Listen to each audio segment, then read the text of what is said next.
विधानसभा निवडणुकीनंतर पहिल्यांदाच राज्याचा अर्थसंकल्प सादर होणार आहे, त्यामुळे सगळ्यांचं लक्ष जे आहे या अर्थसंकल्पाकडे लागलेलं आहे। राज्यमंत्री माधुरी मिसाळ आपल्यासोबत आहेत।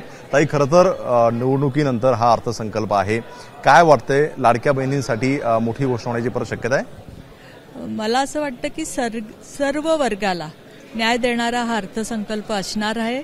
आम्ही शेतकऱ्यांना, आम्ही आमच्या बहिणींना, आम्ही आमच्या तरुण वर्गाला, युवकांना, त्याचप्रमाणे आमच्या बिझनेसमन्सना, इंडस्ट्रियलिस्टना सगळ्यांना न्याय देणारा हा अर्थसंकल्प असेल आणि सामान्य लोकांच्या पर्यंत पोहोचणारा। जे काय बोललात आहे की लाडकी बहीण योजना सुरू केल्यामुळे राज्याच्या तिजोरीमध्ये खडखडाट झालेला आहे, पैसे नाहीये, त्यामुळे आज फार मोठ्या घोषणा होतील असं वाटतंय का?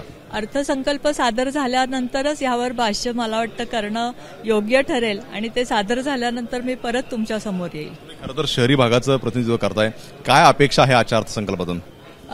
शहरी भागामध्ये जी आपण आता डेव्हलपमेंट चालू आहे सगळी इन्फ्राची, आणि ह्या अर्थसंकल्पामधनं आम्हाला आमच्या शहरासाठी जेवढा अर्थसंकल्पातनं मेट्रोसाठी असेल, आमच्या STP प्लॅन्ट्स आणि ह्या सगळ्या डेव्हलपमेंटसाठी असेल ते मिळेल अशी आम्हाला आशा आहे। राज्यमंत्री आहेत, अनेक खाती तुमच्याकडे आहे, तुमच्या खात्याला काय वाटतं कुठे न्याय मिळाला पाहिजे?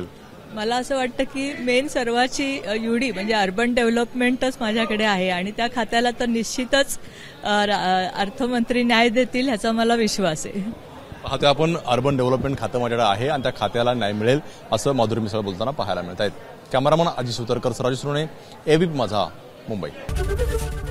ABP माझा, उघडा डोळे बघा नीट।